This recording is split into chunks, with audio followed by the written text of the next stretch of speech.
Delimitation కు వ్యతిరేకంగా చెన్నైలో జరిగిన దక్షిణాది రాష్ట్రాల సమావేశంలో కీలక నిర్ణయాలు తీసుకున్నారు. రాజకీయ న్యాయ నిపుణులతో కూడిన కమిటీని ఏర్పాటు చేయాలని ప్రతిపాదించారు తమిళనాడు సీఎం స్టాలిన్.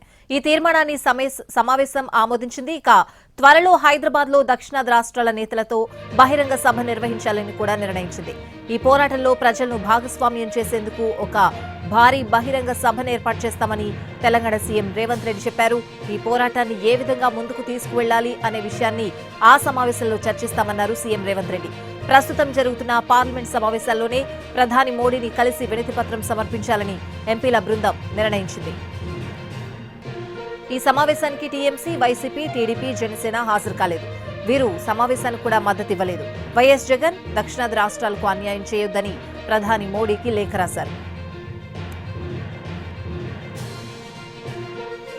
డీలిమిటేషన్ అన్నది పార్టీల మధ్య సమస్య కాదని, దీన్ని ఢిల్లీ స్థాయిలో తీసుకువెళ్తామన్నారు సీఎం రేవంత్ రెడ్డి. త్వరలోనే హైదరాబాద్ లో సమావేశం నిర్వహిస్తామని చెప్పారు ఆయన. హైదరాబాద్ వెళ్లిన తర్వాత తేదీలను ప్రకటిస్తామన్నారు.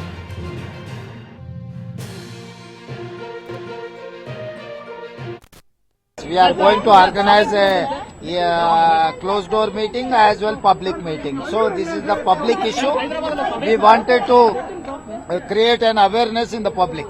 ఉంటది హైదరాబాద్ వెళ్ళిన తర్వాత అందరితో మాట్లాడి సభ గురించి నిర్ణయిస్తాం. హైదరాబాద్ లో బహిరంగ సభ కూడా ఉంటుంది, సమావేశమే కాదు బహిరంగ సభ కూడా ఉంటుంది. సమస్యను పరిష్కరించే వరకు అన్ని రాష్ట్రాలను కలుపుకొని ముందుకు వెళ్తాం. బీజేపీ వాళ్ళు అబద్దాలు చెప్పి దక్షిణాది రాష్ట్రాలను మోసం చేస్తున్నారు కాబట్టి పోరాటము.